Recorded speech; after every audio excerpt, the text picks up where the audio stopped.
नमस्कार. एकांकिका आणि मी ह्याच्या नवीन भागामध्ये मी आलोक आगाशे आपलं स्वागत करतो. आज आपल्यासोबत आहेत आकाश सुतार, ज्यांनी वाटसरू हे नाटक डायरेक्ट केलेलं आहे. तर जाणून घेऊया या नाटकाबद्दल त्यांच्याचकडून. तर आकाश, तुझा हा डायरेक्टर डेब्यू म्हणता येईल वाटसरू नाटकासाठी. तर तुझी रंगभूमीची इंट्रोडक्शन कसं आणि कधी झालं हे जरा सांगशील का मला? हो. मी इंजिनिअरिंगला जेव्हा होतो थर्ड इयरला श्रीमती काशीबाई नवले अभियांत्रिकी महाविद्यालय, तर त्या वर्षी 2018मध्ये मी कलामंडळ जॉईन केलं आणि पहिला सुमन करंडक नाट्यवाचन आणि परत पहिला पुरुषोत्तम बॅकस्टेज केला. सो त्या वर्षी ऑफिशियली रंगभूमीसोबत संपर्क आला. त्यानंतर 2 वर्ष फिरोदिया करंडक झाला. त्यानंतरच्या पुरुषोत्तमला टँजंट नावाची आमची एकांकिका होती, जी पुरुषोत्तमला 3री आली. तिथून ॲक्च्युली असं वाटलं की आपण ह्याच्यामध्ये एक्सप्लोअर करू शकतो. सो तो ॲक्च्युली एक चांगला पॉईंट होता असं. ओके. आणि आता जे नाटक आहे तुझं वाटसरू, ह्याची कॉन्सेप्ट तुला कशी आणि कुठून सुचली? ॲक्च्युली मी निरंजन पेडणेकरांचं एक वर्कशॉप केलं होतं, डिरेक्शनचं वर्कशॉप 10 दिवसांचं. अच्छा. आणि मला डिरेक्शन एक्सप्लोअर करायचं होतं. सो पहिला माझा थॉट असा होता की जनरली कुठल्या तरी मुद्द्यावरती भाष्य करणं किंवा कुठल्या तरी सामाजिक किंवा मानवी नातेसंबंध किंवा या गोष्टींवरती बोलणं, याच्यावरती जाण्याआधी आपण स्टोरी टेलिंगसाठी किती कॅपेबल आहोत, बरोबर, याचा एकदा आपण विचार करू. तर त्या हिशोबाने मी एक अशी कथा शोधत होतो जी स्टोरी टेलिंगला मला जास्त स्कोप निर्माण करून देईल. तर ऋत्विक व्यास नावाचा माझा मित्र आहे, सिनियर आहे तो माझ्यापेक्षा. तर त्यानं आम्ही बऱ्याच कथा वाचत होतो, तर त्याला माडगुळकरांची ही वाटसरू नावाची कथा मिळाली. अच्छा. तर आम्ही त्याच्यावरती थोडं काम केलं आणि मग त्यानं ते खूप उत्कृष्ट पद्धतीनं त्याची मांडणी त्यानं केली एकांकिकेमध्ये आणि मग ते बसवायला घेतलं. सो स्टोरी टेलिंग हा एकमेव पर्पज होता नाटक करण्यापाठीमागचा, कारण हा दिग्दर्शनाचा पहिलाच अटेम्प्ट होता. राईट. सो त्यामुळं ही कथा तशी चांगली वाटली. माडगुळकरांनी या कथेमध्ये बरेचसे ब्रांचेस ओपन ठेवलेत. ओके. ज्या ठिकाणी आपण बऱ्याच गोष्टी आपल्या कल्पकतेनुसार ॲड करू शकतो. सो तो स्कोप या कथेमध्ये दिसला, म्हणून ही कथा निवडली. अच्छा. सो तुम्हाला थोडं क्रिएटिव्ह फ्रीडम ठेवलं आहे या कथेमध्ये. ओके. आणि आता आपण जेव्हा नाटकाच्या प्रोसेसबद्दल बोलतो त्यावेळेला आता आय थिंक सगळ्यांनाच हे माहिती असतं की नाटक म्हणजे 40-50 लोकांची एक मोठी प्रोसेस असते. मग ते बॅकस्टेज असतील किंवा डायरेक्शन असतील. तर तुझ्या ह्या जर्नीमध्ये, आता तू म्हटलास 2018पासून करतोयस, तर ह्या जर्नीमध्ये तुझ्यासोबत तालीम होत असतात, तर ह्याच्यात कुठला एखादा किंवा वाटसरूसाठी स्पेसिफिकली एखादा किस्सा जो तुला असा आयुष्यभर लक्षात राहील किंवा एखादा मेमोरेबल प्रयोग ज्याच्याबद्दल तुला शेअर करायला आवडेल? ओके. हां, म्हणजे जर ओव्हरऑल जर्नीमधलं विचारलं तर पहिली जी एकांकिका होती त्यावेळेसचा एक किस्सा आहे. आणि या वाटसरू दरम्यान तर बरेच किस्से झाले.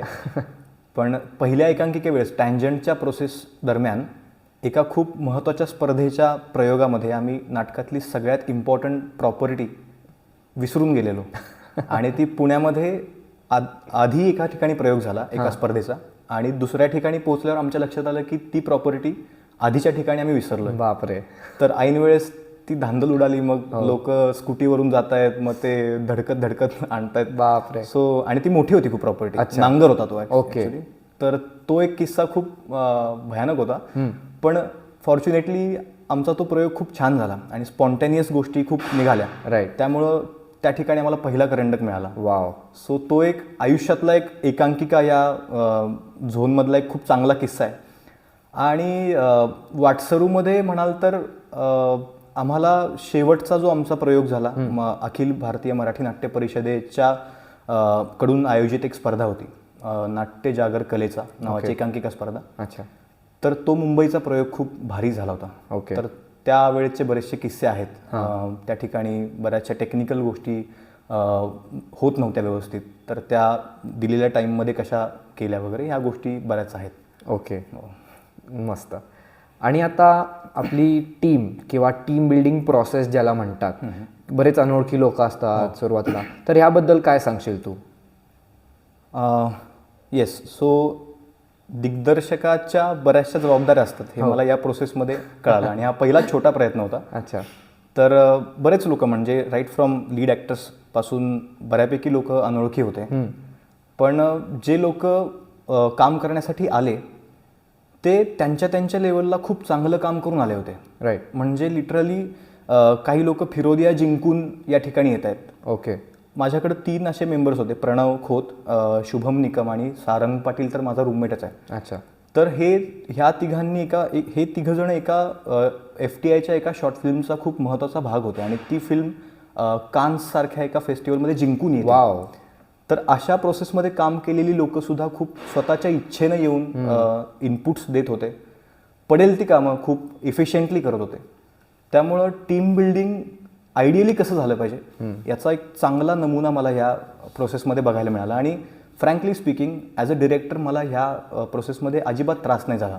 ओके. कारण टीम इतकी स्ट्रॉंग होती की मी एखादी गोष्ट जर इमॅजिन केली की मला एखादा इफेक्ट अशा अशा पद्धतीनं हवा आहे, मग तो लाईट साऊंडचा असो किंवा सेटमध्ये असो, तर मला तो लगेच मिळायचा. ओके. त्याचा आउटकम मला लगेच मिळत होतं. सो मला फार त्रास नाही झाला की काही गोष्टी वर्क होत नाही आहेत, मग स्ट्रेस येतोय वगैरे, असं काही झालं नाही. म्हणजे पहिला अनुभव तुमचा खूप चांगला होता टुवर्ड्स डायरेक्शन. वाव.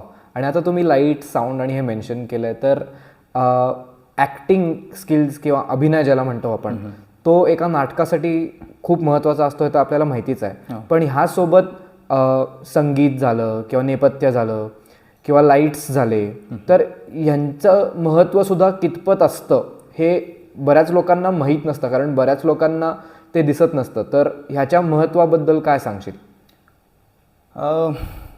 ज्या अर्थी हे सगळे म्हणजे पॅरामीटर्स नाटकामध्ये आहेत, तर त्याचा काहीतरी सिग्निफिकन्स आहे. बरोबर. पण तो किती आहे हे आपण ठरवलं पाहिजे. ओके. म्हणजे बऱ्याच वेळेस बॅकग्राऊंड म्युझिक हे चालू असलेल्या सीनला ओव्हरपॉवर करताना जाणवतं, जे बरोबर नाही. किंवा एखादा सीन सुरू आहे ज्या ठिकाणी काहीतरी हार्श रियालिटी किंवा काहीतरी क्रूर काहीतरी बाहेर पडते, तर त्यावेळेस एखादा अचानक लाल रंगाचा स्पॉट येतो वगैरे, ह्या ज्या गोष्टी टेक्निकॅलिटीज ज्या त्या नाटकाच्या गाभ्याला ओव्हरपॉवर करतात, राईट, तर ते फारसं काही बरोबर आहे असं मला वाटत नाही. सो टेक्निकॅलिटीज तितक्याच पाहिजेत, त्या सपोर्टिव्ह आहेत. जसं संगीताच्या एखाद्या कार्यक्रमामध्ये तबला किंवा बाकीची वाद्य ही साथीची वाद्य असतात. बरोबर. संगीत गायनाचा मेन कार्यक्रम आहे. करेक्ट. पण साथीची वाद्य ही साथीसाठी आहेत. बरं. सो तसाच त्याचा उपयोग आहे. पण त्याचा खूप एफिशियंटली उपयोग केला तर एक एक्सपिरियन्स लेवलला आपण ऑडियन्सला ग्रॅब करू शकतो. ओके. आणि हा अनुभव मला या प्रोसेसमध्ये आला, कारण वाटसरू is not a story telling only, तो एक एक्सपिरियन्स आहे. ओके. थिएटरमध्ये. वाव. आणि एक रंगभूमीची एका कलाकाराकडून काय अपेक्षा असते हे आम्हाला जाणून घ्यायला खूप आवडेल. ओके.